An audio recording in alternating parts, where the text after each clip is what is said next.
How's going guys, welcome to the channel. In this video we are gonna see, what if Naruto inherited the will of fire and got Harem, part 2. If you wants to see awesome fanfiction like this, don't forget to subscribe. Now let's get into the video. Wow, so this is the capital. Tatsumi shouted out, as he marveled out. The massive skyline of the imperial city, dwarfing the group, as they stepped foot through the very outer gates of the city. He still carried the unconscious girl on his back, and slowly picking up uneasy stares from the people walking past him. Naruto walked up behind him, with the still sleeping Yukari, and stared up at the imperial skyline with awe. There was certainly nothing as grand as this back in his own homeworld. Even the land of fire's capital couldn't produce anything like this. It certainly is big. Naruto said, looking around at some of the other buildings. All grand and complex. You could tell a lot of money and manpower was spent building this place up to almost look perfect. But then the blonde really let things set in. He could notice the looks of despair, and solemn on everyone's face passing them. He saw homeless children in the streets, and beggars on the corners. The sight didn't sit too well with him, reminding him too much of his own past. However, Tatsumi was too busy marveling at the buildings, and lively colors to notice all of this. How could he? From what Naruto gathered, Tatsumi didn't have much in the way of people watching skills, but even still was the kid really that dense? If I'm successful here I can buy my entire village out of debt. Where should we go first? Tatsumi asked, with a face full of excitement. Yep, as dense as ever. Just like himself. But little did the group know that a shadowy figure was observing them quietly. Smirking at their interactions, her sharp canines visible as she slipped back into the alleyway. How about we find a place to stay first? Naruto was interrupted by a dust cloud, as Tatsumi sped by him. Come on, the barracks are this way. Tatsumi shouted out with a smile full of glee. Tatsumi, wait. Naruto called out to him. The boy came to a speedy stop, almost comically. What? He asked, looking back confused. Naruto knew that Tatsumi had wanted to join the army so he could save his village. It's all the boy could speak about on their way to this place. The blonde sighed, realizing that he was now the grown adult and he had to deal with someone very much like himself.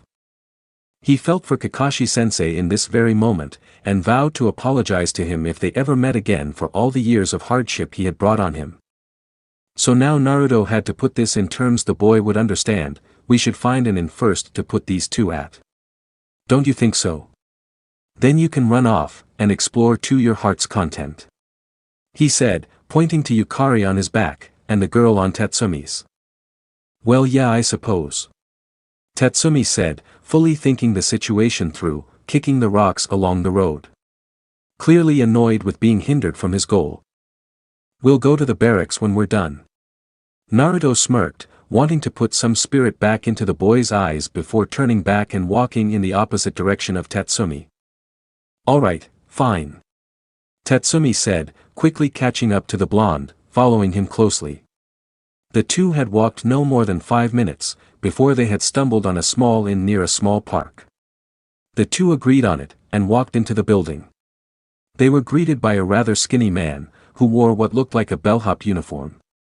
Naruto went up to the man, and asked for a room. The man complied, and the blonde handed him a large bag of coins that Tatsumi had been given from his village to pay for the beginning of his grand adventure. Thank you. Naruto said with a small nod. Yukari was still sleeping on his back, as he turned from the man, towards the boy. First door on your left, up those stairs, sir. The man pointed to a set of stairs on the far side of the room.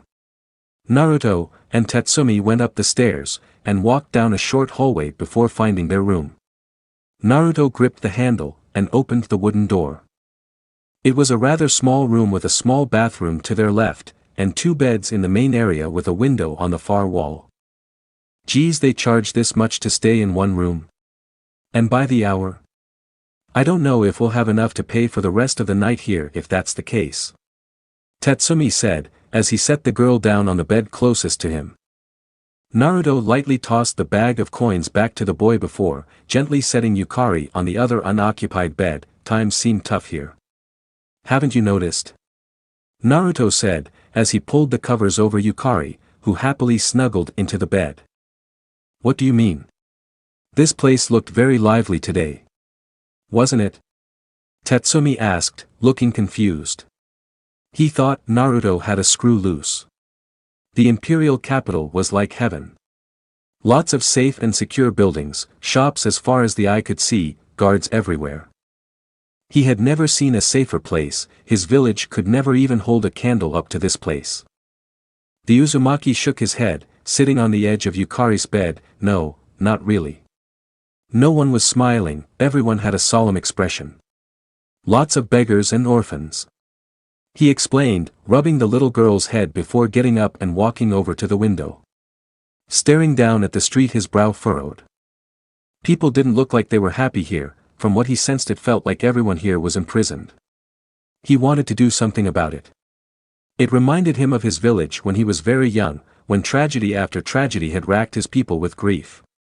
It was something he didn't like to see. Slowly shaking away this feeling, he slowly looked back towards the young adventurer. Anyway, didn't you want to go to the barracks? Sure do.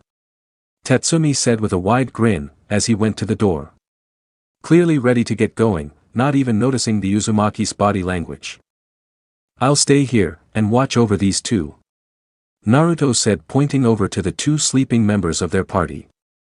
Alright then. I'll be back in a bit. Tatsumi said, walking out of the door, a wide grin plastered on his face. See ya. Naruto said, as he heard the door close. Shuddering as soon as the boy was gone. Yeah, he was a carbon copy of his young self, but that was a good thing. It reminded him of how he really was, and how he shouldn't let his current predicament mess with his head or personality too much. So the blonde turned towards the window and went to sit cross-legged on the ground, as he heard a poofing noise in front of him, and saw Kurama sitting there with an amused expression. What's up, Kurama? Naruto asked, staring down at the fox. Ah, nothing, kid. Just got bored sitting around in your seal. Kurama said, rolling around on his stomach. Oh, alright then. Naruto said, shrugging as he took out one of his kunai, and began to sharpen it on one of his sharpening tools from his seemingly bottomless tool and weapons pouch. So what do you think we should do? Kurama asked, as he finally stopped rolling around. What do you mean? Naruto asked, perking up. With our whole situation, we know that this is Kagaya's homeworld, but I don't sense anything amazingly different, other than the flow of chakra here. What do you mean? I was barely sensing any sort of flow here whatsoever. Naruto asked, putting down his kunai. Don't you ever use that thing between your ears, other than fighting? Never mind that, the chakra, it's more grounded here, seemingly flowing in the very earth rather than through the bodies of humans, or animals. It seems like it's almost trapped. I can detect bits of it in the air, but everything seems to be under the earth. I see. Maybe we're dealing with a different type of chakra. Maybe a super kind, or a really old kind. Well, it's good to see your personality hasn't changed too much because of the time skip. But let's just focus on our current situation until we investigate more about Kagaya. What about that group that Esdeath men said Yukari's grandfather was supporting? They seem to be a great cause of unrest in this world. Maybe they or their allies have more detailed historical records on this world. You know, for a being of pure chakra designed to fight, you are pretty smart. Naruto chuckled, as the small fox simply grumbled before the blonde seemingly had an aha moment. Night raid, wasn't it? He blurted out suddenly, as he tried to remember back when he fought against Esdeath men. Yeah. We should try, and find them. Kurama said, getting up from the ground, and hopping atop the window sill. We could do that. But I need to keep Yukari safe. The blonde said, looking back over at the sleeping girl. Just because he was sent by the father of all shinobi on an important mission didn't mean he could forget his promise to her grandfather. He needed to keep her safe no matter what in this strange new world. Yeah, agreed. We need to do some more research on them, before we could possibly think about approaching them. Who knows what they're capable of? This empire doesn't seem all too safe, but they might be much worse, Kurama said with a smirk, before his ears seemed to perk up and the bed furthest from them suddenly rustled aloud. The fox grinned, showing his teeth seemingly excited. The Uzumaki of course already knew the very moment she had awakened, even as the cold barrel of the gun pointed against the back of his head, he let out a rather audible sigh. You can put the gun down. I won't hurt you, he said, turning his head to see the cowgirl had now awoken, and seemed very confused. But even still she had the courage to hold her pistols up in defense.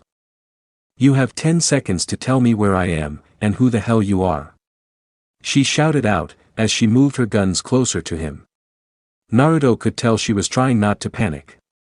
Clearly very afraid, as most likely the last thing she would have remembered was almost being cut down by a rather powerful foe. Meanwhile Kurama was watching the entire thing unfold and was trying not to die of laughter. You just love to surround yourself with the most exciting females, don't you, boy? Heh, it seems you got this covered. I'll go do some research on this night raid, the small fox said before jumping out of the window onto the streets below.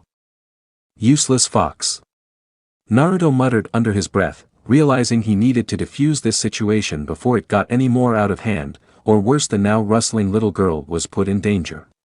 So the blonde put a smile on his face and held both his hands high in the air. I'm Naruto, and I saved your life, he gestured, beginning to slowly stand up. Saved my life? What the hell are you talking about? The girl shouted out in frustration. You were being attacked by a strange girl, so my clones came to save you. If my memory serves me right, you would have died if we hadn't intervened, Naruto said, standing up fully, her gun still trained on his heart and head. Meanwhile the girl seemed to be taken back for a moment as the memories came flooding back to her mind, how she had almost met her end by that insane sword that the crazed girl held. She remembered that she failed to assassinate her target, and in turn almost lost her life. If it wasn't for the blonde here. But this also brought her great shame once she fully realized her situation. Fine. Maybe I believe you. But where the hell am I at? She barked out, slowly lowering her 2 pistols. Seemingly calming down just a bit. But still her rather bad attitude began to tick the blonde off slightly. Why couldn't this girl just be a little bit thankful for once? Reminded him of his old crush Sakura a bit. Could you please be quiet? You'll wake Yukari, Naruto said, pointing back to the girl, who was now tossing and turning in the sheets. I don't care. Now tell me, the girl said, although her voice was now more of a loud whisper. The blonde sighed, rubbing the back of his head. You're in the imperial capital. We brought you here because it seems to be the best course of action, Naruto said, crossing his arms. The girl's eyes widened suddenly when the Uzumaki mentioned the capital. She shouldn't be here, this wasn't good at all. Why am I here in the capital of all places? The girl asked, with a mix of frustration and slight fear in her voice this time. As I told you, it was our best course of action. I don't know this world, it was the only place I could find leads, Naruto said, shrugging his shoulders. Or so I thought, he said to himself. The girl, clearly not happy with this information, raised her guns in anger. Her fingers shakily on the triggers. This is bull. Does anyone know who I am? Naruto raised an eyebrow at her outburst. No. Not even me. So how about you put the guns down, and we'll talk, he advised, fed up with her attitude as he went to sit down on the floor in front of her. The blonde, seemingly seeing no threat from the shinobi, lowered her pistols once more. Fine, she said, putting her weapons away, and sitting directly in front of Naruto. Soon he began to explain to her everything that had happened while she was out cold. 5 minutes later. Once the blonde had finished, she seemed to sit in silence for a moment, before looking up in silence, taking her cowgirl hat off. I guess I understand now, Blondie, the girl said, leaning against the bed. She still couldn't believe that she almost died, all because of that crazy girl. That was sloppy. She had years of training, she was better than this. You never did tell me your name, Naruto said, with an annoyed look. The girl smirked, gently putting her hat back on before stretching her arm out towards him. It's Doya. The Uzumaki smiled, taking her hand and shaking it. Happy that this whole ordeal could be put behind them. Relaxing his demeanor, nice to meet you. Wait, oh hey. Can I ask you something? Naruto asked, suddenly remembering how they had stumbled upon her in the first place. The memories he received from his clone showed him protecting Doya in his arms as the other girl tried to take a swig at him with her sword, effortlessly blocking the move with one arm. Said attacker rather quickly backed off and retreated into the woods. Yeah sure, go ahead. Doya said, crossing her arms. What were you fighting that girl for? He asked, with curiosity filling his eyes. She was my target.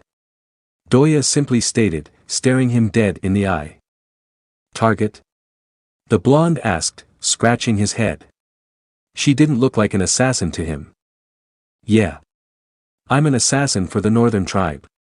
I was ordered to go kill Kurama the puppet master, for the benefit of our tribe, and for the rest of the world. But now that I failed, I can never return to them. She revealed, looking out the window. Why not? Naruto asked, unrest filling his eyes. Because of tradition. If we fail to kill our target, then we'll die by our target. You shouldn't have saved me. Doya said, looking back at him, with a bit of frustration in her eyes. That's stupid. Naruto blurted out, crossing his arms. He still sat on the floor next to Yukari's bed. Surprisingly, the girl had remained asleep the entire time. She must have been a really heavy sleeper. I know. It's a terrible tradition. I've lost too many good friends to that stupid thing. Doya said, clearly frustrated now. What happens if they come back alive without being killed? Without killing their target? He asked, standing up. Then they would be killed by someone truly close to them in the tribe. Doya explained. That's insane. What are you going to do now then? Naruto shouted out. What was it with this stupid world, and all this senseless killing? Granted, back in his world there was killing, but none so openly done like this. At least not to his knowledge. I really don't know. I'll repay you for this though. Doya said, staring up at him. Naruto stood a whole head higher than the girl. Which in all honesty did make her a bit annoyed. Repay me? Naruto asked, confused. Yeah, for saving me. What do you want? Food, money, clothes? Doya asked, putting her hands on her hips. You don't have to repay me. Naruto said with a smile. Shock filled the girl's face. Why not? Everyone wants something in this world. You're no different. The blonde chuckled, moving towards the window, looking out towards the bustling streets. There's no reason to. I was just doing what was right. But if you want to feel fulfilled and not that owe me a life debt or anything, you could stick around with me, Yukari, and Tatsumi. He said with a smile. Doya for the first time in her life was surprised. She had never met a person who would do such a selfless act like that. Oh yeah, and why should I?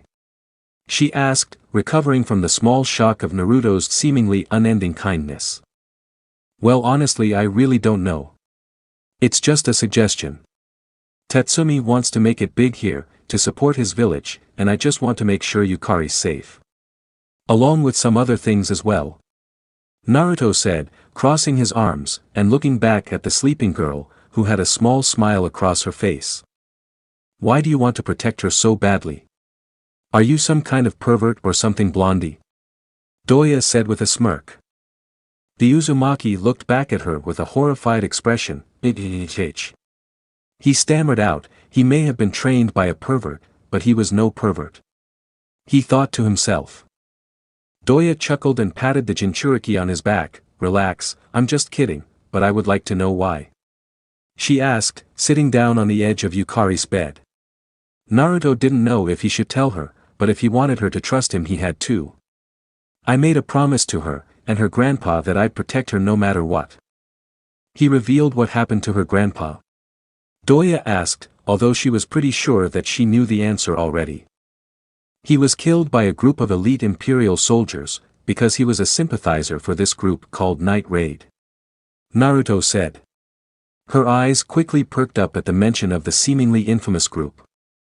Oh, Night Raid. I've heard of them.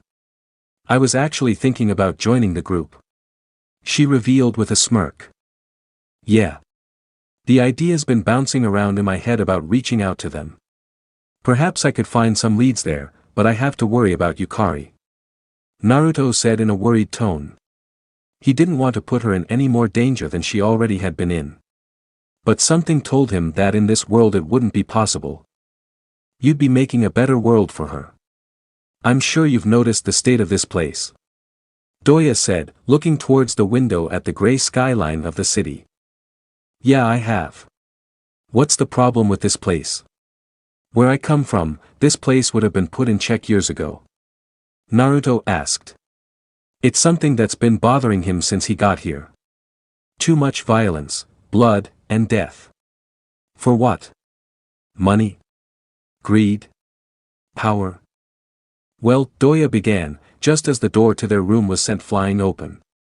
Startling everyone besides. The absolutely heavy sleeper Yukari. Naruto. Tatsumi panted out, as he ran into the room. The blonde in question was immediately put on alert, reaching for a kunai. Doya doing the same, unholstering one of her pistols. Pointing it right at the young man. Tatsumi, what's wrong? Naruto shouted, bringing his kunai to the ready.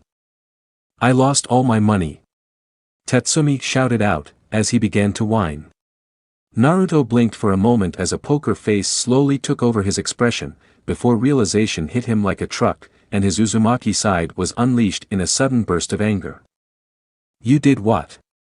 He shouted out that instantly woke Yukari up from her sleep. The shinobi was fuming not so much because of the fact that Tatsumi lost all of his money. He was more so angry that they knew they couldn't pay to stay the night at this ridiculously overpriced inn. I swear it's not my fault. Tatsumi began. Oh, Naruto couldn't wait to hear this. Doya was laughing slightly at the blonde's antics. Thinking that traveling with these two may not be so bad. Time skip, 2 hours later. The group now found themselves walking across a small concrete bridge over a river. The sky had now turned to night, and they had nowhere to stay. Tatsumi had lost all his money he received from killing the danger beasts to a woman that had promised to get him a high-ranking position in the military. But instead the women ran off with all their money. Now Naruto didn't have any money to pay for the night, so they were now forced to sleep out on the streets.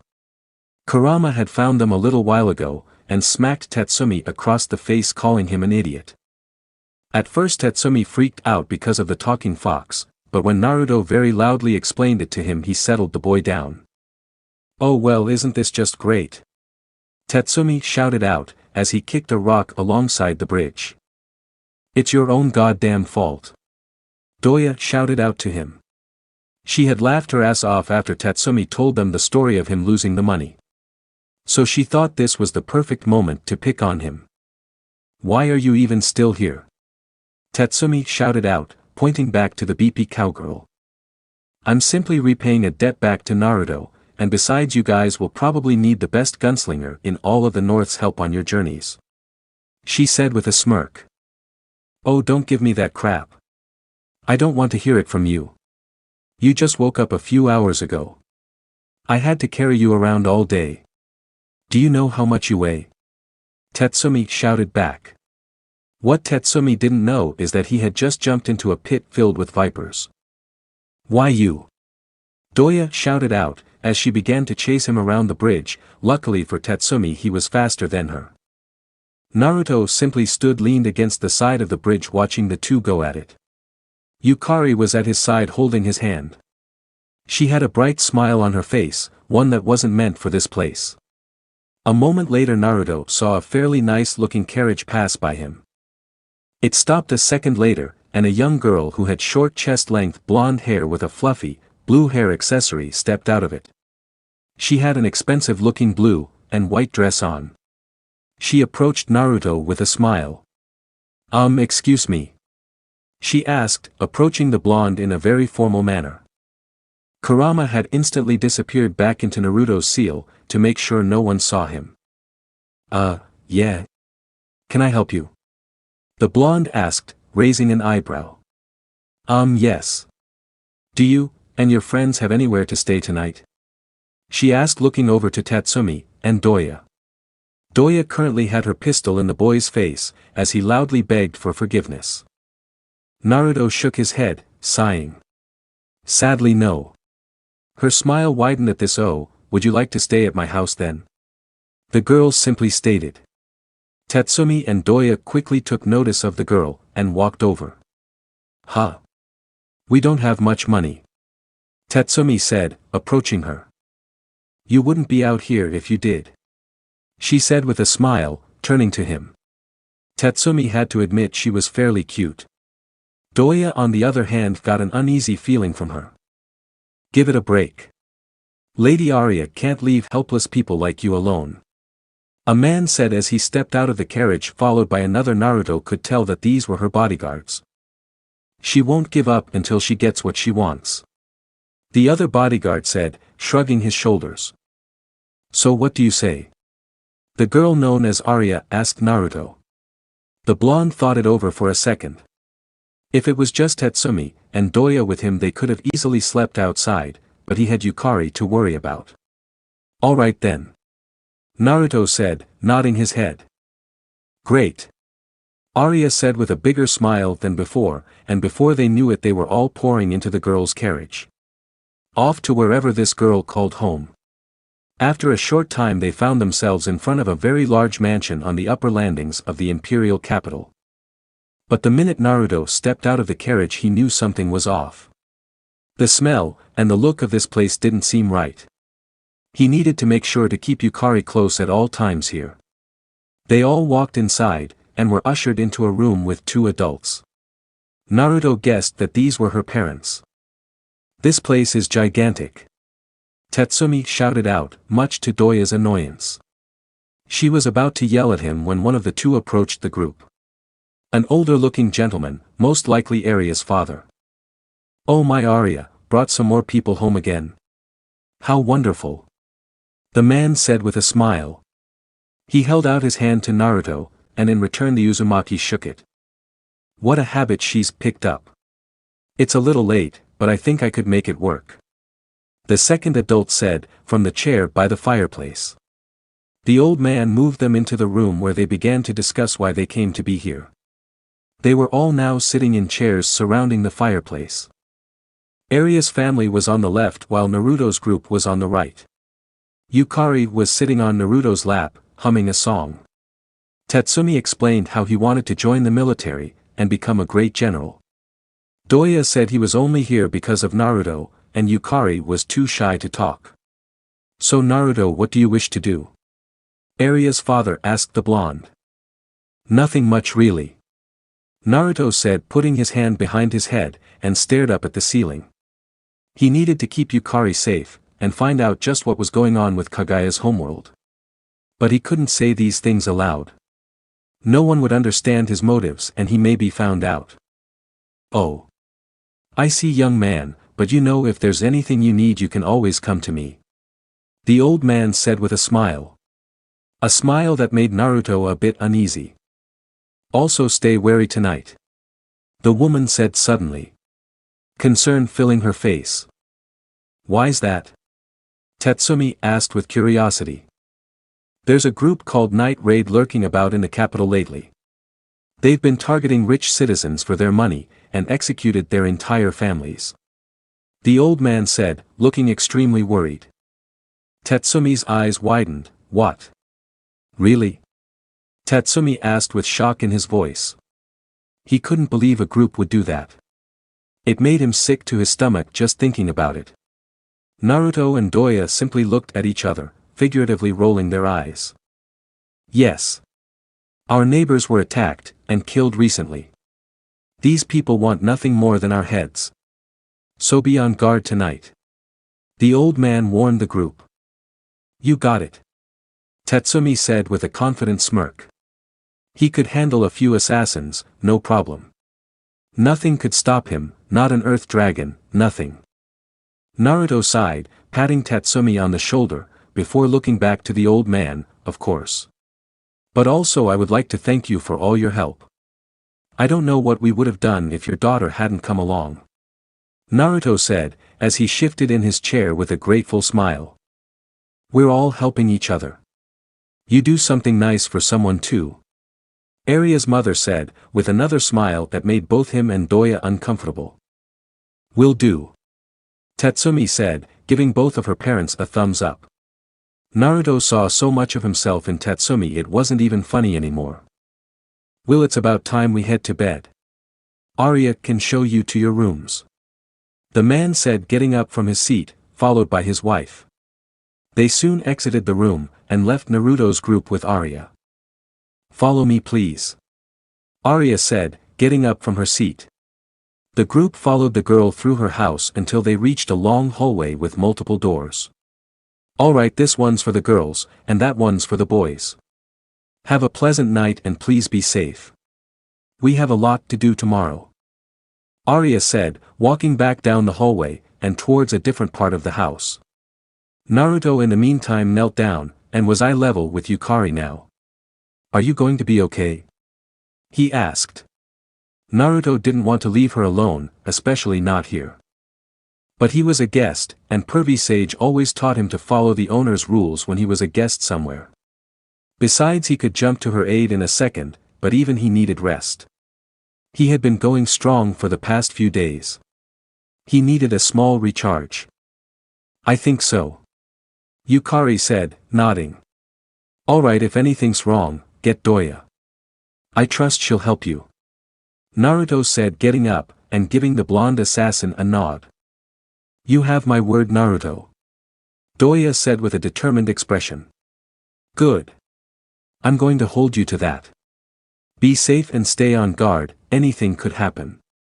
Naruto said, walking away from their door. Doya nodded to Naruto. These two clearly powerful adults made Yukari feel a bit safer and reassured about their situation and her own uneasy feelings. Good night. Yukari said, as Naruto closed the door to his room. He smiled at her just before his face disappeared behind the closed door. Throwing himself on the luxurious bed, Naruto looked over to Tatsumi, who had begun to take his boots off. Come on, let's try, and get some sleep. Naruto told Tatsumi. The brown-haired warrior nodded in agreement. Little did they know their whole lives were about to change. For better or worse, only time would tell. Esdeath's grand military camp was ever bustling, battalions of soldiers marching out into the countryside. Auxiliary officers barked out orders as they carted off the dead and dying to mass graves. Logistic personnel stood over slaves as they cleaned the soldiers' rifles and various pieces of their armor. And at the center of all this stood the Grand Imperial General's tent, the entrance flanked by two absolutely massive guards. Not that the general needed it. Inside, one of her most trusted officers stood at attention. The leader of the three beasts, Liver. He nervously looked down at his left arm, which was currently wrapped in a cast. A gift he had received from his very brief battle with the strange man, who had seemed to wipe out himself and his two subordinates within a matter of seconds, Lady Esdeath. He asked, clearing his throat, his eyes darting up to the Imperial General, who in the meantime was looking over various reports. A travel bag slung over her shoulder. She lazily looked up, acknowledging the man. Giving him permission to talk. Lady Esdeath, are you sure this is a wise decision? The Prime Minister's orders were very clear. He informed her. Esdeath was genuinely surprised. It wasn't like Liver to question her decisions. She placed the reports back on her desk before approaching the man. Placing a hand on his shoulder, it'll be all right, Liver. I trust the Northern Front to you three. But I must make my way back to the capital, there's something I need to find there. Seemingly not convinced by her answer, Liver looked her dead in the eye. Is it that blonde? If so, then He was silenced, as a powerful knee came up into his broken arm, shattering the cast, and re-breaking it in a split second. Liver barely had any time to react, before the Ice Queen slammed his head down onto the floor. Her boot now placed firmly on the side of his skull. "Are you questioning my decision, Liver?" she asked, slowly leaning down to him with an incredibly powerful killing aura. Even the seasoned fighter showed fear in his eyes, as the demonic crest on her chest began to glow. An ice blade forming over her arm. "No. No. I was only, He stammered out, as Esdeath grinned, the pressure on his skull increasing, his broken arm now the least of his worries. Happy with the end result, Esdeath quickly lifted her boot of the man, the ice blade quickly melting down into water, as she stepped back. Crossing her arms, "Good, I was worried there for a moment. I didn't want to have to find another replacement for you. You are my prized second in command after all." She smiled, the killing intent still very much there. Liver grunted in pain, as he remained on the floor, not wanting to anger the woman any more than he already had. "Oh, of course, General. Will do anything you command. I will not fail you in this task. The North shall be yours." "Good, now see to it you crush the northern armies. Make an example out of their prince, and once you're done, make your way back to the capital as quickly as possible. I'll have use for you three back there once I've found what I'm looking for," Esdeath instructed, leaning against her desk and grabbing another report. Paying the wounded man no mind. Liver was seething with pain and shame, as he slowly began to stand back on his own 2 feet. Holding his arm tightening, he stood back at attention to his commanding officer. I shall take my leave and inform the others." The older man bowed before stepping back out of Esdeath's camp and back into the bustling camp. Esdeath simply rolled her eyes at the old man. He may have been an excellent general and a masterful fighter, but he really was odd. No matter what, she had more important things to do. So soon enough she was back to looking over report after report, mindlessly flipping through the papers until she finally reached one of the most important to her. "Finally, here we are," Esdeath giggled, reading over the report in fine detail, about her encounter with the blonde man, Naruto Uzumaki. Her eyes widened, as a small smile appeared across her face, the Ice Queen's finger tracing across his name until she gently flipped the page. Her smile only got larger as there was a decently well-drawn image of the man on the last page of said report. When she had returned from her small skirmish with the blonde, she had commanded the report's officers to immediately write up a report and draw up a sketch of Naruto based off of her accounts. She was pleased with their hard work. Holding the drawing up to her face, she quickly ripped the paper out of the report. The only one of its kind, she didn't want anyone else to have it or his image to be widely known. No, this man was all hers and she wouldn't let anyone else get between them. Alerted to the sound of someone coming through the tent flaps, the Grand General swiftly pocketed the drawing. Her eyes darting to the small slave woman approaching her with a bow, before dropping to a knee. "General Esdeath," she began. "Yes, what is it?" the woman responded, giving the slave permission to speak. The woman shakily looked up at the general. "Your mount is prepared. When will we expect you to be leaving?" The blue-haired beauty smirked at the news, before walking past the slave and towards the exit of her tent. Immediately she spoke, throwing the flaps open into the sunlight of the north. Her entire personal guard had gathered around to see her off. All of them were cheering and smiling at their great general, hoping for her great glory on the journey back. "Good luck, General Esdeath. Bring yourself glory in the imperial capital. Tell the emperor that the north shall soon be his." They all rallied around her as she boarded her dragon mount with a small wave, before taking off, going at a high rate of speed. Soon leaving her base in the distance, smiling.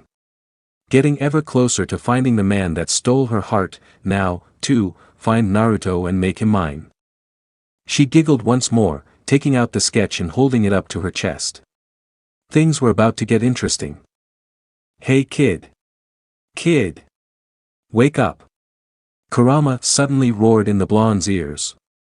Naruto immediately shot up in the bed, his eyes going wide before reality suddenly settled into his mind once more. Relaxing for a moment, he rubbed the sleep out of his eyes and stretched his arms up high. "Huh? Oh Kurama, what's going on?" he asked lazily, looking around the nicely furnished room.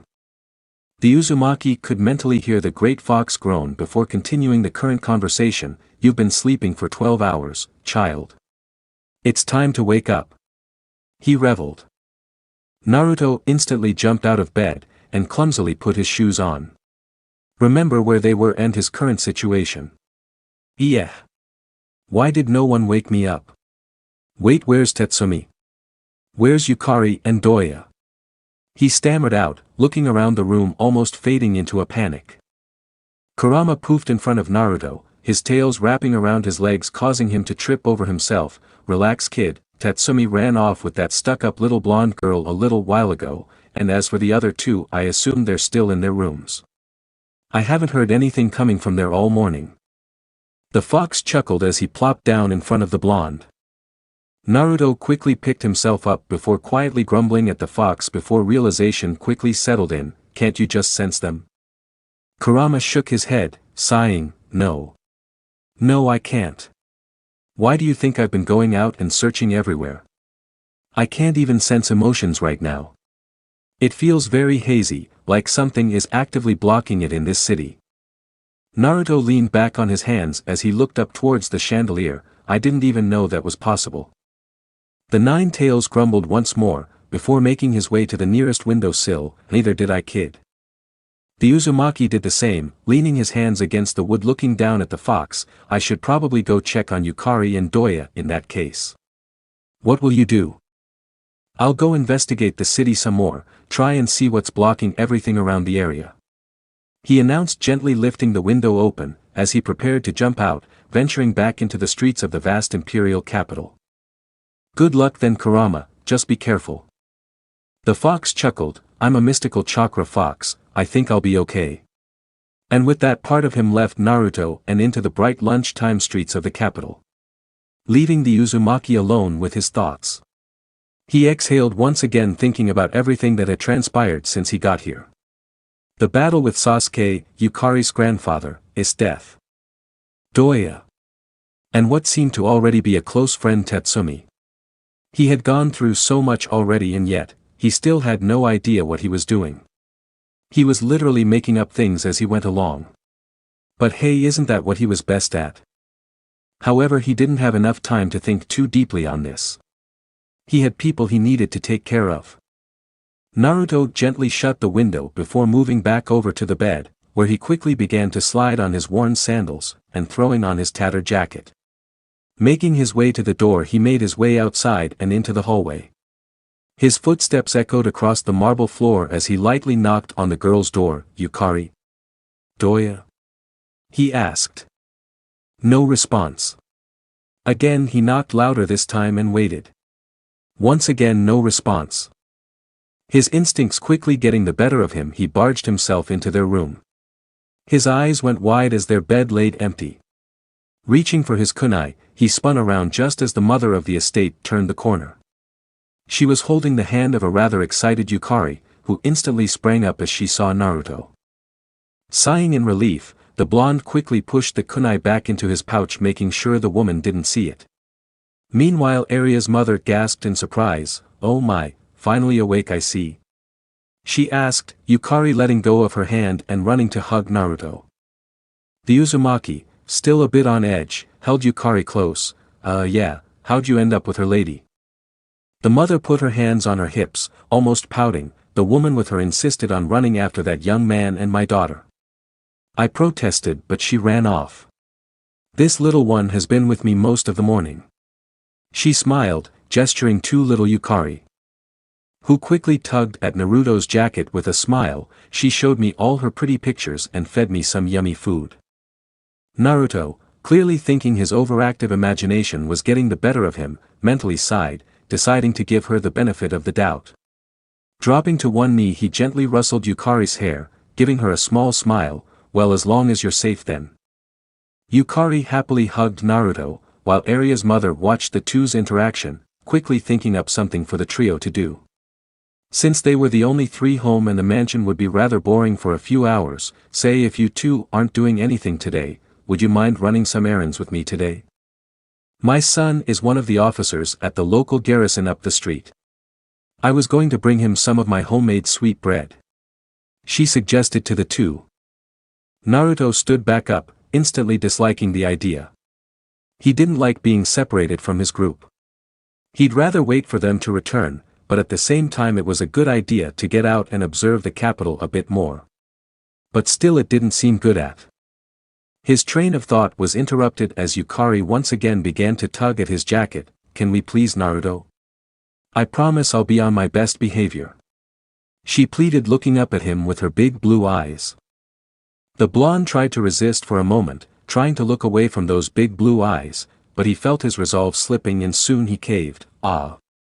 I don't see why not. He smiled, wanting to make the little girl as happy as she could be in the moment. Happy that they agreed to come, the mother quickly instructed the blonde to get the two ready and meet her outside as soon as they were ready.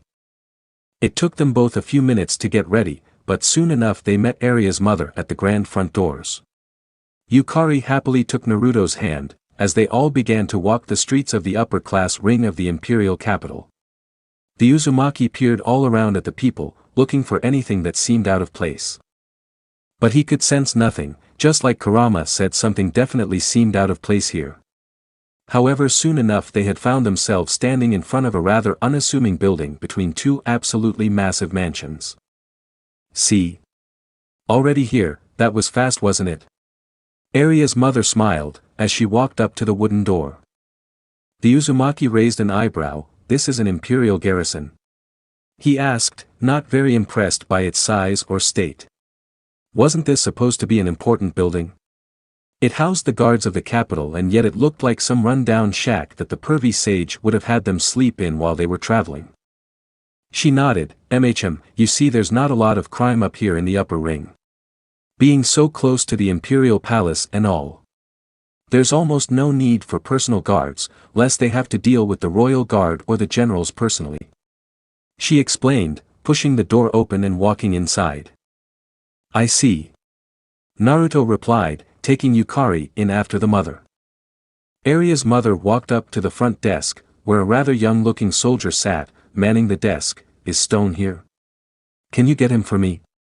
She asked, causing the man to perk up with what seemed like an annoyed snort, but once his eyes laid on her, he sprang up immediately and gave her a bow before quickly walking out of the room, seemingly getting the crap scared out of him just by the mere sight of her. After a few more seconds, a lone figure stepped out from the other room, a rather young, handsome-looking, bushy blonde-haired man. He seemed to even rival Naruto in height, and began walking over to the trio. He had gentle-looking eyes that were all too overlooked by the prominent scar going over his left one. This man had certainly seen battles of sorts, mother. He blurted out, giving the woman a rather formal hug. I didn't expect to ever see you come visit me here. Last I heard, father forbade any contact with each other. His mother giggled. Oh well, you know me, dear, I just can't stay away from my favorite son. The man released her from the hug before a rather sour expression filled his face. Mother. I'm your only son. She seemed to look away, as her eyes landed on the basket of cookies. Remembering why she came here now. Anywho, I brought you some homemade sweet bread. I thought with the recent news of your deployment soon you'd like some memories of home. She smiled, handing him the basket of bread. The mere mention of home seemed to cause the man to freeze up for a moment. After another second he took the basket hesitantly, before his eyes landed on the two others behind her. Who's with you, mother? She perked up once more, gesturing to the two behind her. Oh, these two. Allow me to introduce you to Naruto Uzumaki and his little friend Yukari. The imperial officer walked up to Shinobi and seemed to size him up for a moment, while Naruto did the same to him. After a few tense seconds the man stuck his hand out towards the Uzumaki. It's a pleasure, my name's Stone. Second Lieutenant of the 5th Defensive Garrison. Yeah, you as well. Naruto awkwardly took his hand, as Yukari hid behind his legs. A worried thought seemed to cross Stone's mind as he looked back towards his mother, a hand landing on the handle of his sword. How'd you come into my mother's care? If I may ask, they're not usually so welcoming to strangers. Now, Stone dear. His mother protested. Seeing that Stone wasn't directing his actions towards them but his mother, Naruto thought there may be some bad blood against the two, so he quickly tried to defuse the situation. One of my friends ended up losing all our money trying to get into the military. He was unsurprisingly scammed and Arin kicked us out. And then Aria found us. Stone stared back at her for a moment, before taking his hand away from the hilt of his sword. I see. Before they could even continue the conversation though, a rather small-looking female soldier walked out of the back with a paper in hand. Lieutenant Stone. The colonel is asking for an update on those reports, she announced, seemingly in an urgent manner. Stone sighed, turning to the soldier. Thank you, Lily. He quickly gestured her away, before looking back at the brief visitors. Well, it was a pleasure meeting you both. Stop by here on your way back, I'd love to talk more with the both of you. He recommended, looking right at Naruto as his words echoed out, who saw this more as an order than a suggestion. Once he thought the blonde got the message, he nodded towards the other member of the trio. Mother. And with that he walked towards the back, Lily following him close behind. Be safe, Stone. His mother sighed, holding her chest close. Seemingly out in a bad mood by the interaction. But she seemed to shake it off, grasping the door handle and making their way back out onto the street. As they stepped back outside, Yukari smiled at her, striking up a conversation. Your son looks really strong. Aria's mother giggled slightly, rubbing the girl's hair. That's because he is dear, one of the toughest soldiers I've ever met in my life. She reassured Yukari before looking up to Naruto. Now come on, we need to go to the shops, otherwise they'll be closed. Naruto nodded and slightly took Yukari's hand. The interaction with her son certainly set off red flags in his mind, but he needed to observe this situation further and most of all meet back up with Tatsumi and Doya. After all, he just needed to help this woman run a couple of errands. How bad could it really be? 7 hours later. Naruto groaned, the bags under his eyes heavier than the bags he currently carried. Yukari now on his shoulders as Aria's mother walked happily in front of her. Her eyes peered out to the now setting sun as they made their way back to the home. Just how much tools and food does she need? The blonde thought to himself as he comically groaned out, his knees buckling under the weight. You okay, Naruto? Yukari asked, leaning down so she could look him in the eye, even if she was upside down to him. A bead of sweat ran down his forehead. She had gone to at least 30 different shops and spent a god-awful amount of time just looking. She didn't even buy anything most of the time. But at least it was almost over now and he could get back and be reunited with his friends. Yeah, just. Come on, lady, when you need to get back to your estate already. He said quietly as Yukari just gave him a wholesome smile before going back to looking around at the city. Suddenly Aria's mother stopped, seemingly thinking for a moment.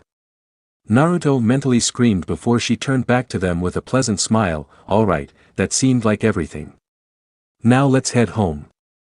Naruto sighed in relief before the thought of Stone reared back into his head. Didn't your son want us to stop by before we head back?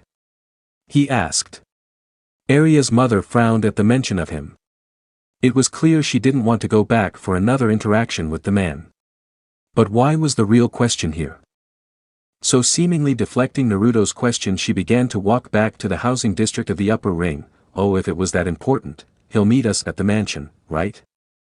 Naruto got a strange feeling from the woman, but seeing as it was getting late, and Tatsumi and Doya were back at the mansion by themselves, Naruto didn't want to arouse any suspicions, right? He groaned, following the mother. But not before performing a single hand sign as a copy of himself appeared in the alleyway next to them.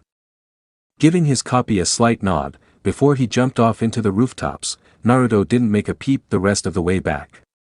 Except to tell Yukari to be quiet about what she just saw. Soon they had made it back to the mansion. At this point though the sun had completely gone down and they were bathed in the surreal red moonlight. Walking up the steps, Aria's mother stopped for a moment and turned back for a moment to the two. I do apologize for my son's abrasiveness, he's never really gotten along with the family ever since he was little.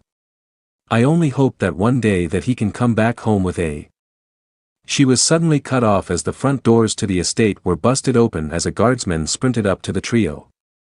Sweat rolled down his cheek as he reloaded the rifle in his hands. My lady. He started, looking back behind him. More guards could be seen sprinting to various parts of the mansion. "Oh my, what's the matter?"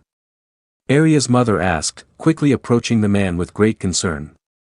Quickly waving her off, he composed himself before trying to explain the situation. It's the estate, it being. Before he could finish though a bright flash of light appeared behind the mansion followed by a powerful explosion that shook the group violently. Yukari held on to Naruto's side as the guard covered the mother with care. All while the blonde stood his ground, peering towards the now erupting fireball. As the shockwave passed, it seemed like Aria's mother went into a frantic-like state as she gripped the soldier's collar tightly. "Aria. The shed. Get the rest of the guards to that area immediately. Do not let whoever it is breach those doors," she ordered.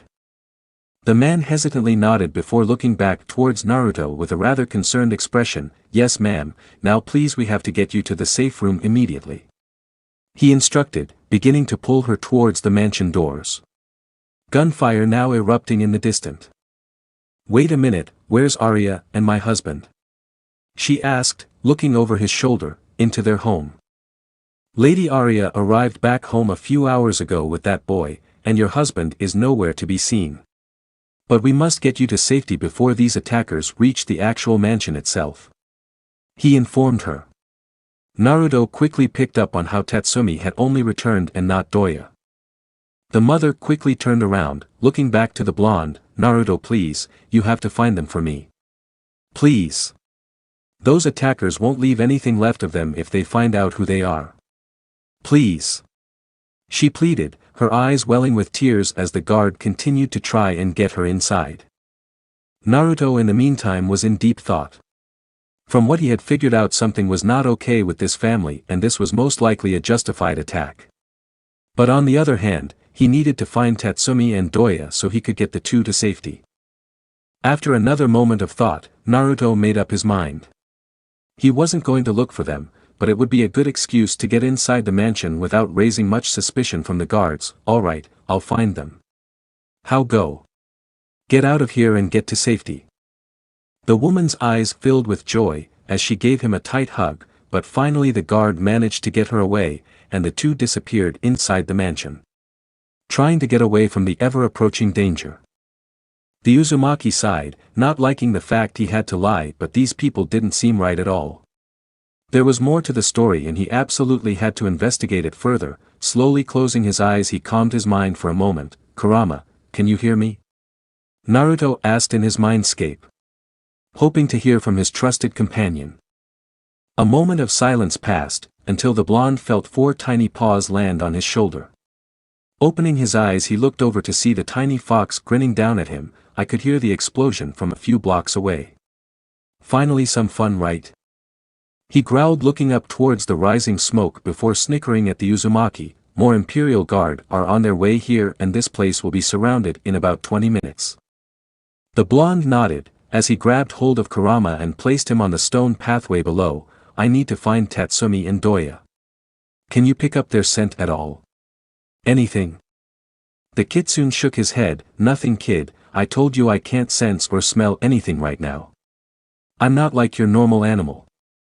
Something is actively blocking my abilities and frankly it's annoying me," he grumbled. Naruto looked down to the fox and then to Yukari before making up his mind. "Alright then, if they're both in there somewhere it's my job to find them," he announced, tightening his headband. "Where are you going, Naruto? You're not going to get hurt, are you?" Yukari suddenly asked, tugging on his jacket once more. She looked up at him once more with her big blue eyes, pleading with the man to answer her question. Naruto grinned before dropping to one knee. "Listen, I need to go find our friends. Doya and Tatsumi, remember?" he asked, placing a hand on her shoulder to try and reassure her. She brightened up at the mention of the two. "Oh yeah. The really funny boy and the nice lady. Well, it's my job to go and rescue them if they're in any danger, so I need to make sure there aren't any bad guys in the building hurting them. Is that alright?" he asked, his ocean blue eyes meeting her sky blue eyes. If it wasn't for the darker hair, Yukari could really look like his younger sister, couldn't she? Yukari gave pause for a moment, seemingly playing out what he had just said in her head for a moment, before making up her mind. She gave him a look of determination and approval. "Yeah, just come back please." Naruto smiled, standing back up with a smile. "Of course I will, but just to make sure you're not lonely, here," he exclaimed, forming a sign with one of his hands, as a puff of smoke appeared around them and an identical copy of himself soon appeared beside him. Yukari's eyes widened in amazement as an exact copy of Naruto now stood in front of her. "Whoa! You can make clones of yourself?" she asked, smiling and inspecting the copy. The Uzumaki gently rubbed her head before looking over to the clone. "Take care of her," he commanded with a nod. The clone in turn nodded back. "You got it boss." He waved before scooping up Yukari and jumping away into the rooftops of the vast imperial city. Soon just leaving Naruto by himself with his trusty-tailed beast. "Alright Kurama, let's see what's going on in there," he said to the kitsune, who in turn nodded before turning back into a ray of orange chakra, flowing back into Naruto's seal. After the return was complete, the blonde took off in a sprint into the main hall of the mansion and up the stairs towards where their rooms had lied. Naruto sprinted down the halls of the now eerily quiet estate. As Kurama had explained earlier, whatever was blocking even his sage mode would have some difficulty in locating his friends, but even still he was not one to listen. Slowly closing his eyes and calming his mind, the familiar feeling of natural energy filled his chakra paths and soon enough orange pigment appeared above his eyes as he entered the enhanced mode. The blonde suddenly came to a stop right before a corner, effortlessly missing a panting Tatsumi, who stumbled back with surprise. He quickly raised his sword up defensively before realizing it was Naruto, getting ready to take a swing at him. "Hey relax. It's just me," Naruto shouted out, grabbing the edge of the sword and easily ripping it from his hands. Tatsumi's eyes went wide and then filled with relief once it registered in his head that it was just Naruto. "Crap Naruto. I thought you bailed on me, where have you been?" he frantically asked.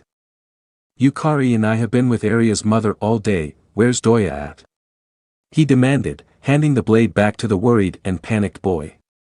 He seemed to feel lost without. Once it was securely back in his hands he fully realized his question. Tilting his head, "What do you mean? I thought she was with you." He shot back, sheathing the blade back into its proper position on his back. Naruto cupped his hand on his chin, trying to piece the clues together. Who would take Doya? Could it have been the parents? Even so, where would they have taken her? Aria's mother said she was with you. That could only mean. He started, the large windows bathing them both in red. But before he could continue, Tatsumi pointed up into the air. "Look!" he gasped, drawing the blonde's attention. He slowly followed the boy's fingers until his eyes laid on what had drawn his friend's gaze. 5 figures stood in front of the large moon, on what appeared to be suspension wires. They all menacingly looked down at the estate. To Naruto's eyes they all appeared to be of various height and stature, seemingly giving off an aura of seriousness, strangely reminding him of the akatsuki in a way. But that was never good. The guards of the estate seemed to think so too, as they all ran out in droves towards the group of 5, immediately opening fire at them. In response, the group all dispersed at lightning speed, effortlessly dodging their bullets. Those must be the people Aria's parents were talking about, Tatsumi said, gripping his sword with determination. Naruto looked over to the boy, he could see it in his eyes. He was determined to make sure these people didn't hurt the girl. He seemed to have the spirit, but Naruto thought it was in the wrong place. Yeah, they must be Night Raid, he said aloud, watching the group move with excellent coordination against the droves of guards, easily dispatching them with ease. So this is them, he thought to himself. I'm going to go find Aria. You find Doya, Tatsumi suddenly shouted out, before turning on his heels and bolting towards the open window at the end of the long hallway they sat in. Tatsumi, wait. Naruto called out for him, but it was already too late. The would-be warrior had already jumped out the window, and went sprinting out in the darkness of the estate on his own. Meanwhile, leaving the blonde to deal with the situation at hand, knowing there wasn't enough time to chase after him. Naruto resolved in finding Doya, if she even was here. Using Sage Mode, he tried his best to locate the girl, but like Kurama had stated, it was getting extremely difficult. Like trying to find pervy Sage in a topless bar. But jokes aside, it felt all hazy to him. Even with his enhanced abilities, it was taking too long to locate her, as the sounds of battle only increased. But after about another minute of searching, he was finally able to locate her heartbeat. But it wasn't good, he could tell it was fading and fading fast. Luckily for him, she still seemed to be on the estate. Not knowing how strong this night raid truly was, he called out to Kurama, his eyes filling with urgency and a bit of anger. Why wasn't he more careful? Whoever harmed Doya would truly pay for this. Bright orange chakra began to flicker around his body as the fox quickly supplied the blonde with his energy. Kurama was also quite annoyed with this whole matter. He may have still been new to the whole friends thing, but Doya had come off as a pretty likable person. He too would make sure that whoever did this would truly not enjoy the rest of their lives. No matter how short it may be. Kurama, you ready? Naruto asked confidently as the orange chakra of the 9 tails now swirled around him violently. Let's go be heroes, brat, I was a bit bored anyway. He snickered in response, giving Naruto the last bit of chakra he needed. The blonde's body and uniform started to glow a bright yellow, as black lines appeared all over, extending to his hands. A long orange and black haori materialized over his already glowing body. A pair of chakra horns appeared in his hair. While his eyes turned to a dark orange, beautiful chakra flames formed all around him. Multiple unknown symbols also appeared all over his body, giving him an almost holy-like appearance. Let's go, he commanded as he now entered his 9 tails chakra mode. Bashing the window open, he jumped out with ease to the ensuing battle below. Meanwhile, down below, the blonde, Bullet had been busy killing or maiming various guardsmen, effortlessly dodging their attacks, before slicing a man in half without an ounce of remorse. He paused for a moment as an overwhelming amount of energy could be felt, stopping him in his tracks as well as the last guard fell to the ground dead before him. What the hell is this? Bullet stuttered out in his armor. Feeling the amount of energy surge through the area, in all his years he had never felt this much power from a single person. Incurcio even began to get uneasy at so much power. And soon enough Shield jumped down next to him and raised her Esdeath in defense. A pair of oversized scissors with a panda on the handles. I can feel it too. This doesn't feel right. She narrowed into the estate, getting ready for anything. Mind see anything? Bullet called out overhead, looking up to the duo who had remained on the wires. A rather short girl with twin ponytails sat above the estate with Lubbock, a green-haired boy who looked to be around the same age as her. She leveled her extravagant-looking rifle, staring through the sight, "No, nothing," she announced, continuously scanning the estate until saw a brief flash over orange light from inside. Wait. What is that? She panicked, preparing to fire her rifle. Whatever the thing was, it was coming right at them, bursting the window of the estate in an instant. Both Shield and Bullet looked up in confusion. What are? He stopped cold as an orange blur flew from the window, landing on the ground in front of them at lightning speeds. Coming through night raid. Naruto shouted out as he sprinted straight towards a shell-shocked Bullet, who in the turn shook away his shock, raising his spear up in defense. Naruto mentally sighed. Why couldn't people just listen to him for once? He thought to himself, as a ball of yellow chakra formed in one of his hands. Meanwhile Shield began to charge at the man with her signature weapon, ready to slice him in half and end this fight in a second. But the Uzumaki had other plans. Seemingly like the girl would get her kill, she cleared her mind, readying herself mentally. I'm sorry, Shield whispered out, as Esdeath's blades made contact with his stomach. She waited for the familiar feeling of the blades slicing through flesh, but all she could feel was as if they had been brutally stopped. Huh? She asked herself, looking up at her current opponent. Her eyes widened in shock when she saw what happened to her blades. They harmlessly got stuck around the blonde, who looked down at her with a smirk. Impossible, she gasped, just before a glowing fist made contact with her cheek.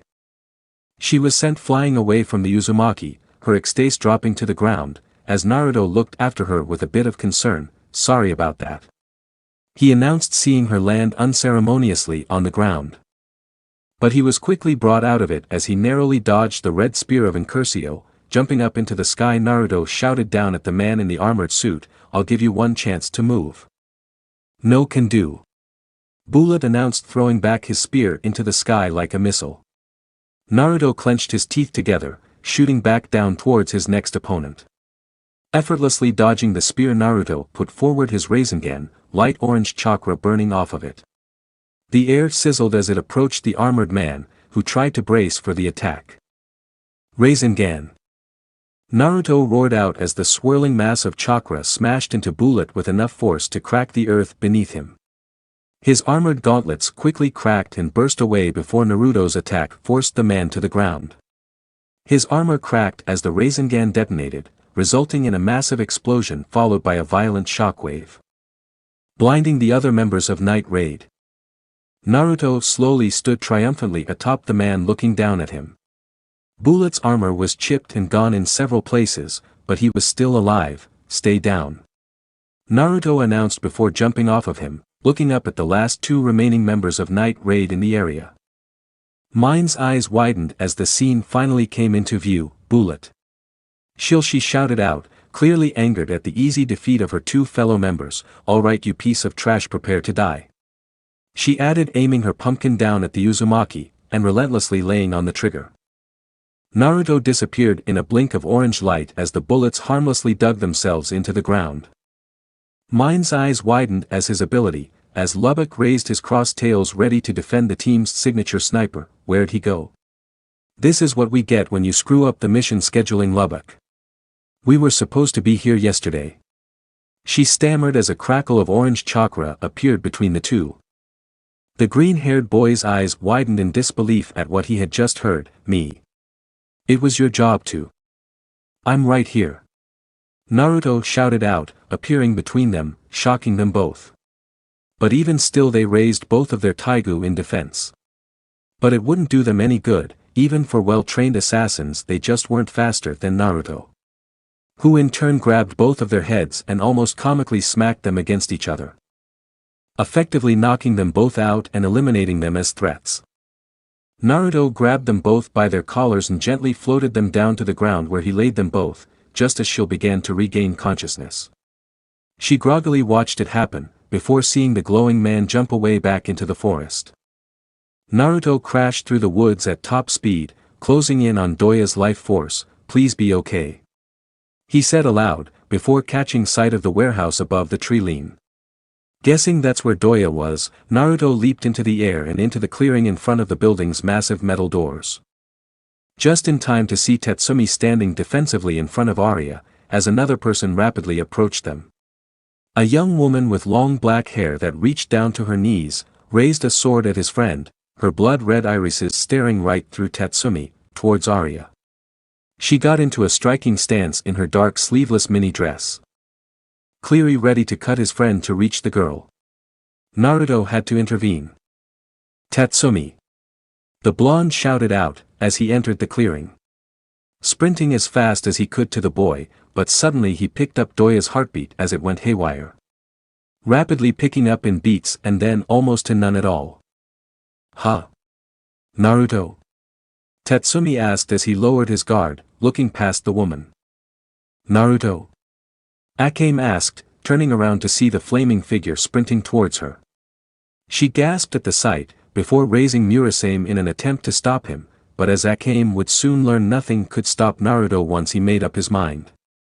Dodging her incoming swing with ease, the blonde jumped over the blade, coming mere inches away from her face. Ocean blue meeting crimson. Time seemed to stop for her. This was the boy that the woman seemed to mention in her dream. What the hell's going on? She thought to herself, as Naruto passed by her, a Rasengan instantly appearing in his hand. "Out of the way!" he roared, as Akame watched, his eyes full of determination as he slammed his Rasengan straight into the large metal doors.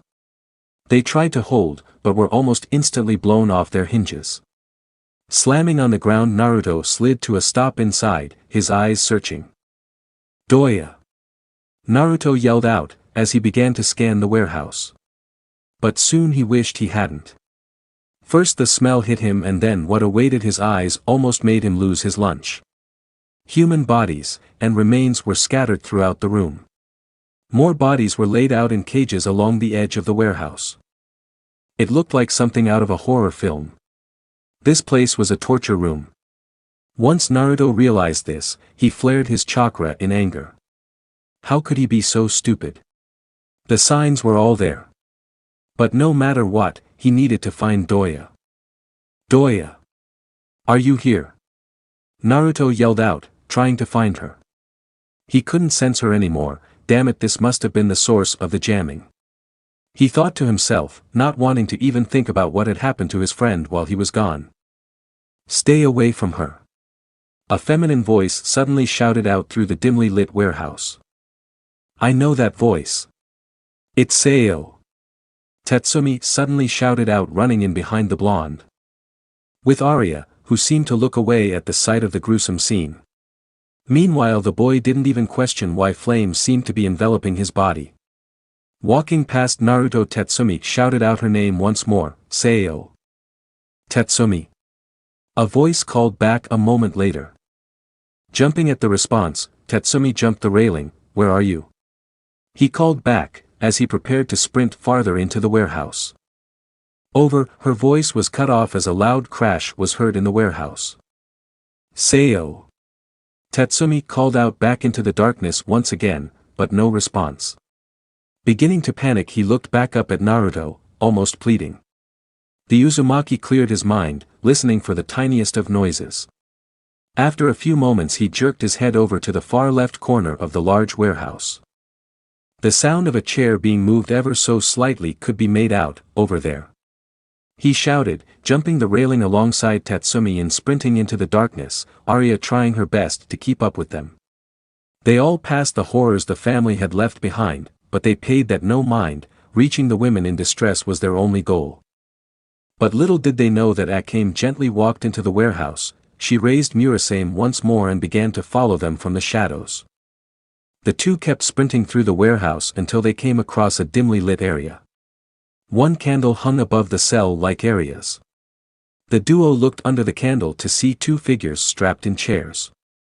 Naruto narrowed his eyes, beginning to walk forward. Doya, and another woman that he could only assume was Sayo, were both strapped down, and bleeding heavily in the chairs. Doya weakly looked up towards Naruto, with a bloody smirk. Took you long enough, Blondie. I almost had to break out of here by myself. She coughed, trying to pull against her strengths but to avail. The sight made Uzumaki's blood boil with rage. His chakra cloak flared, as he walked into the candle light fully. Tatsumi readied his blade for anything. Don't come any closer. A voice shouted out of the shadows, as the two were forced to stop as Aria's mother stepped out from the darkness, holding a detonator in her left hand and one of Doya's pistols in her right. I thought I could have trusted you too, but I guess you don't want in on our little plan here. Aria now. She shouted, firing a shot at Naruto. Naruto pushed a Kurama fist towards the round, as Aria injected a vial of liquid into Tatsumi's neck, before she effortlessly jumped over the duo and joined her mother. The effects were almost instant on the boy. He fell over writhing in pain. Naruto wrapped him in chakra and pushed him back into the darkness. Letting Kurama's chakra work on whatever had just been injected into the poor boy. Aria's mother perked up at the sight and abilities of Naruto's chakra cloak. Oh. We have a chakra user, do we? She asked, lowering the gun slightly. Naruto's eyes widened at the mention of chakra, as he lowered his guard for only a second. Even if she did know, it didn't mean she was an ally by any means. How do you? He began, as Aria began to snicker next to her. Her mother's eyes narrowed, raising the gun again. Tell me, boy, do you believe in the almighty Akatsuki goddess like we do? You mean Kagaya? He asked, with a slight gasp. She chuckled, dropping the gun as she rustled in her pocket for something. Don't make me laugh. A lower class like her? She can't even compare to our goddess. Naruto began to move forward to her, but she quickly raised the detonator up to his face, shaking her head. He was sure the building was rigged to blow, and even he didn't know if he was fast enough to get Doya. Tatsumi and his friend to safety. What do you know, lady? Why was I brought here? He growled, his chakra flaring. Aria's mother chuckled, pulling a small pearl out of her dress. So you're not an akatsuki then, but you possess chakra and know of the disgraced sister. Interesting. Who are you? Naruto growled once more. Sick and tired of dancing around the answer. He needed answers and he needed them now. She outstretched her arms, the pearl sticking to her palm beginning to glow. I'm one of the followers of Akatsuki. The true ruler of this world. A creature who will bring order back to our lands. I just hope I've gathered enough sacrifices for her to be pleased. She announced, a certain ton of insanity filling her voice. Naruto. That's it. That's the source of the disturbance. Kurama blared in his ears, causing the Uzumaki to jump at the opportunity. Creating several clones, he got to work. The original rushed the woman, tackling her to the floor as two of his copies ripped both the girls out of their chairs, making a mad dash for the main entrance. One of them grabbing the now unconscious Tatsumi along the way. Aria tried her best to stop Naruto, but the Uzumaki effortlessly kicked her away, sending her flying into the darkness. You're too late, boy. Aria's mother screamed out. The fist that contained the pearl reached out and socked the blonde in his cheek, sending him flying away just like he had done to her daughter. Naruto smashed through the railing of the upper catwalk, right into an unsuspecting figure. Meanwhile, Aria stumbled back into her mother's view, as the pearl vibrated and began to spark in her hand. Burning her skin intensely. Mother. This wasn't the plan. It's not ready. You'll die. She looked down towards her child. As the power of the pearl began to overpower her, she was running out of time. Aria. You need to get out of here. I know this wasn't part of the plan, but with your father dead we have no choice. The Prime Minister must know about the appearance of a new vessel. You're the only one who can do it. I'll give you enough time to make it out of here. Avenge our family. For the goddess. She explained, her entire arm turning bubbly red as the energy from the pearl ate away at her body. Aria stood in silence for a moment, before coming to her own resolve. She nodded to her mother before taking off into the darkness of the warehouse, no doubt towards one of its various secret entrances. Her mother clenched her teeth together, the skin around her eyes flaking away, the pearl now sinking into her body. Meanwhile, back on the top of the railing, Naruto found himself on top of the girl from earlier, her eyes wide with shock as she shook his shoulder. Hey! Are you alright? She called out. Naruto groaned for a moment before opening his eyes. Ocean blue meeting crimson red once more. He was taken back for a moment until reality set in once again. Yeah, are you? He asked, pushing off of her and offering her a hand. Akame took it hesitantly. I think so. She panted, trying to control herself. She had seen a lot of things in her time of being an assassin for the Empire and as a member of Night Raid. But this certainly took the cake. Here he was. The man who the strange woman in her dreams had told her to find. Well, she had found him, now what? But sadly she didn't get the chance to ask him as the entire area became bathed in a bright red light. What's going on? She asked, before suddenly feeling the warm arms of the blonde wrap around her protectively. Ahng. A loud scream could be heard from down below, as Kurama's chakra began to roll over his body as Naruto took off running, picking Akame up in the process. Damn it, no time. He shouted out, holding the woman tightly as the entire building went up in a violent explosion. Akame felt like she was floating as the explosion rocked her body and his. As the shockwave and heat suddenly began to die down, she slowly opened her eyes, and to her amazement she was completely unarmed. She looked up towards the man known as Naruto with astonishment as they soared through the air. Just who was this man? How could someone be so powerful?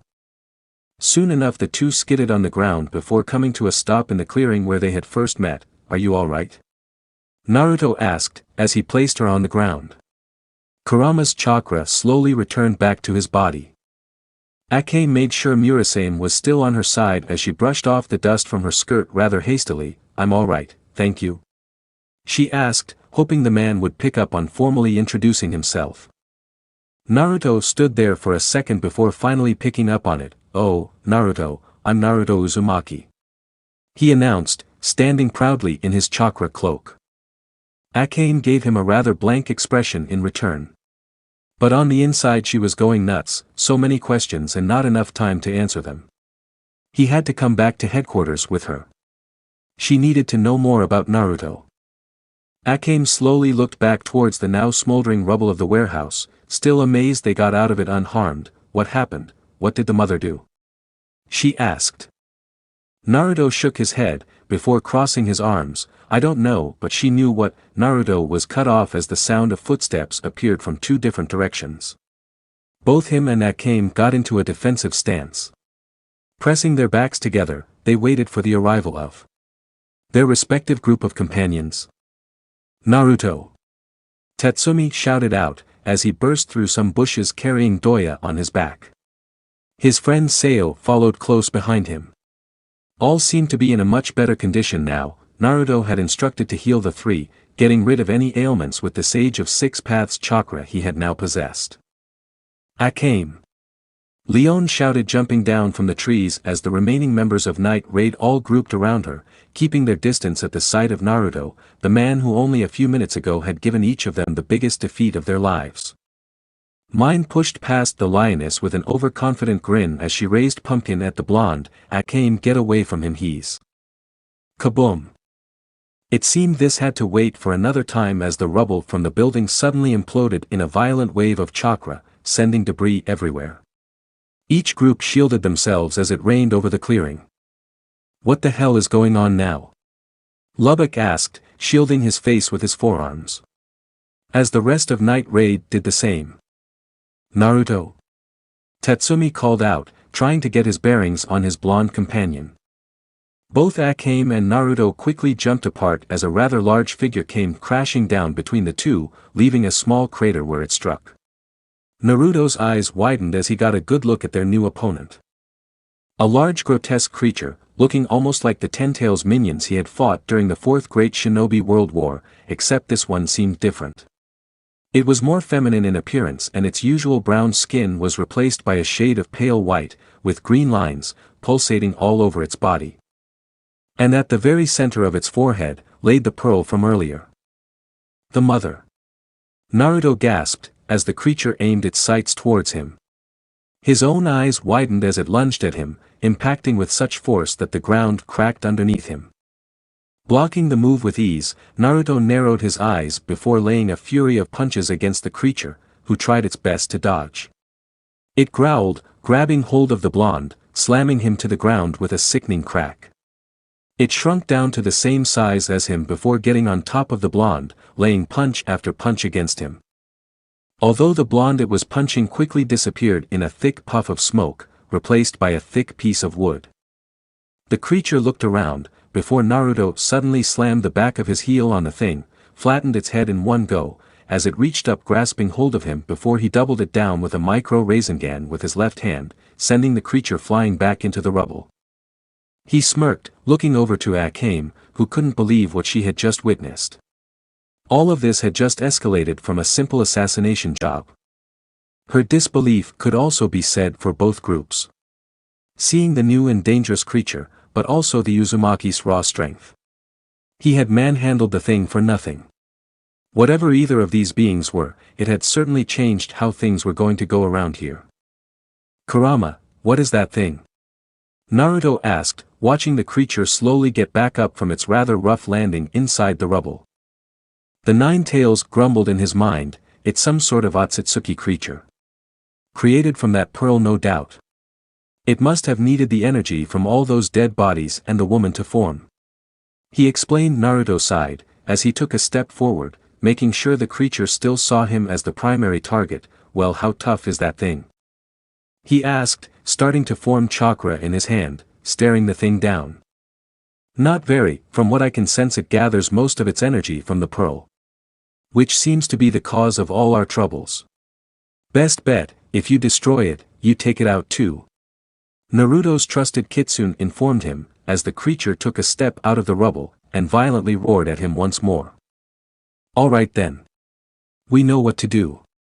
He grinned, taking off toward the creature at such speeds that would make his own father jealous.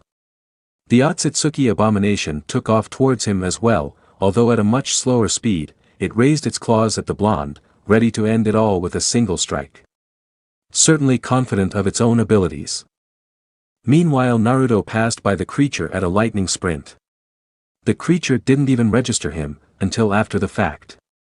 Although it did pick up on the violent swirling disc that was now embedded into its forehead. It screeched in horror, trying to grasp at the disc, but it was already too late, as the area was bathed in a bright orange light. QB chakra bouncing all around the ground. Raisin Shuriken. Naruto shouted out, as one of his signature abilities did its job. Effortlessly cutting the Otsutsuki pearl in two. Effectively shattering it, before a violent explosion rocked the creature's body. The shockwave passing over the blonde as he gave a confident smirk once more. Bits of the creature soon falling all around the area. Incredible. Akame gasped in amazement, having watched his entire feat. Just who was this Naruto? She could tell why he was important though. His abilities and strength were off the charts, even compared to the various imperial generals. His willingness to put others before himself was certainly a strange trait to have in this world. Where was he raised? Was he really the key to her strange dream? But also, just what in the hell did he just fight? She continued to stare at him, her eyes glued to his glowing figure. Meanwhile Naruto quietly walked over to the corpse of the creature. Making sure it was in fact dead. He reached down, trying to grasp the two pieces of the pearl, but it only faded away into dust. Thus taking out his only lead to what was going on in this world. Damn it. He cursed, as his cloak slowly deactivated, revealing his usual appearance to Akame. Now sensing her prying eyes, Naruto looked up to her with a small smile, beginning to approach her. Hey, are you alright? He asked, walking up to her. His bright ocean blue eyes meet her dark crimson once more. Yes, thank you. What was that thing? She asked, trying to avoid eye contact for the moment. This guy. It didn't make her head feel right. She was a trained assassin, for Pete's sake. She knew how to deal with awkward moments. But this was something completely different. Naruto sighed, looking back towards the corpse, a chakra abomination. That the family had created, no doubt. What's chakra? Akame asked, her eyes perking up again at the strange word. Naruto laughed to himself, before placing his hands on his hips. If you don't know what that is, I'm also assuming you don't know the name Otsutsuki either. Akame shook her head, as an overwhelming feeling of defeat seemed to appear on the blonde's face. The old geezer really did send me here with nothing, damn you. He cursed aloud, as Akame tilted her face. A bit confused at his mannerisms, but not at all bothered by them. Once he calmed himself down, the shinobi looked back over to the assassin. Damn, and I was hoping Night Raid may have some leads as well. You are Night Raid, I'm assuming? He asked, hoping he had in fact managed to stumble upon the group Kurama had mentioned earlier. Akame gave him a slight nod, about to ask him some more question that had been burning in her mind all day, but like always she was cut off by her team. Akame. Get away from him. Mine shouted out, as she ran across the clearing, her rifle loaded and ready to fire at the Uzumaki. The rest of Night Raid, ready to strike out against the blonde. Naruto's eyes widened as he put his hands up in protest. Wait, come on now. Don't shoot me. I'm sorry about earlier, but you all gave me no choice. He shouted, acting like his goofy self once more. Causing a small smile to appear across Akame's face. Mine growled, clearly angered at his antics. TCH, your stupid excuses won't save you. Pumpkin. She screamed, once again trying to lay down on the trigger of her taigu. But once again she was stopped dead in her tracks as a fluffy lion's paw smacked the weapon out of her hands, shocking the girl. I think that's quite enough, they're mine. Leon said, grasping her friend by the collar of her shirt. Mine quickly protested, before Leon placed her on the ground, as she looked away, clearly embarrassed of the situation at hand. Meanwhile Leon had walked up to the Uzumaki, putting up a confident stance. clearly trying to seem assertive over the blonde. "Who are you?" Naruto asked, crossing his arms, not slightly affected by her stance or demeanor. "I've been trailing you guys, ever since you entered the capital." Word spread fast in the Empire's military about someone who could single-handedly defeat the three beasts and the powerful general Esdeath in combat. Leon chuckled, giving the Uzumaki a playful smirk. "The name's Leon, it's a pleasure to meet you, and I presume you are Naruto Uzumaki," he announced, outstretching his arm to her. Leon was taken back for a moment, as she looked hesitantly over to Akame, who gave her a truthful nod. This had to be the same Naruto she had mentioned in her dream the day before. There was no doubt about that. "Well, it's a pleasure to meet you then, Naruto. Sorry about my friends over there, they're just a bit sore from the beating you gave them." She nervously chuckled. "Hey!" Both Lubbock and Mine shouted out in protest. "Oh, quiet the both of you, the adults are talking," Leon teased, before looking back over to Naruto with a slight bit of hesitation. "But listen, thanks for dealing with whatever the hell that thing was," she added. Naruto gave her a wide smile in return just as his group approached cautiously. Tatsumi let a now conscious Doya down, while the other girl known as Seo gave the boy a rather tight hug. The Uzumaki opened his mouth to his friends, but the sudden sound of footsteps and shouting in the distance drew everyone's attention. "We should get out of here as quickly as we can. The mission is complete." Bullet started, looking around, his armor slowly reforming around the exposed parts of his body. "Now wait a moment," Leon protested, before looking back over to Akame with a snicker. "This is the boy you were talking about, right?" she asked her best friend, gesturing back to the blonde, who looked back to Tatsumi and the rest of his group as they approached them. Akame gave her another reassuring nod. "I think so," she said softly, looking at the Uzumaki with eyes full of curiosity. She absolutely needed to know more about him. A mischievous idea crossed Leon's mind as she brought her best friend in close, pressing Akame's face in between her rather large breasts. "We should take them with us," she snickered. Akame looked up between her friend's large mounds of flesh. "Why would we do that?" Leon rolled her eyes, "To find out if he knows anything, and to recruit them," she said, cutting her off, already knowing her friend had some master plan for all this, like she always did. "Yes, exactly. We're always short-handed," Leon said with a hint of disappointment in her voice. Annoyed at Akame's thick-headedness sometimes. But no matter what, she would initiate her plan and make sure it worked. After all, this was the first time Akame honestly seemed to be interested in a boy. She gently let her friend go, shrugging her shoulders. "I guess," Akame said, finally admitting defeat, and looking away. At least now she could find out more about this strange boy. Leon giggled, her mischievous smile returning as she turned back towards Naruto. "Perfect. Hey, you too," she shouted, with a grin only to raise an eyebrow at the sight before her.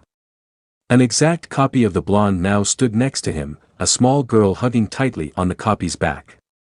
Leon decided to dismiss all the questions she had for later, and moved on with her offer to them. Well, she called it an offer. "You'll be coming with us," she exclaimed. Naruto's clone looked at her oddly, and then to the original. "And why would we do that?" Naruto asked, crossing his arm. Leon giggled again. "Well, do you have anywhere else to go?"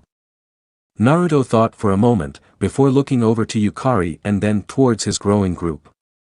He knew staying in the capital wasn't a very good option, with all the violence and death that seemed to be associated with this place. Well, no. Not liking the fact that he had to admit their current situation. Leon smiled. "And I doubt you want to be carrying around the little girl all night. Even if you can make copies of yourself," she added with a grin. "We'll find our," Naruto began, but was stopped as Tatsumi gripped onto his shoulder. "Think of Doya, she's just been through a lot. Even with your healing energy she still needs a good night's rest," he said with a small smile. Naruto thought it over for another moment. He really didn't have any other choice. Soon this place would be swarming with guards, and to top it all off it was getting terribly cold out. He didn't want Yukari, or the others to freeze. If it was just him, and Tatsumi, it would have been much easier. But that just wasn't the case here. Damn it.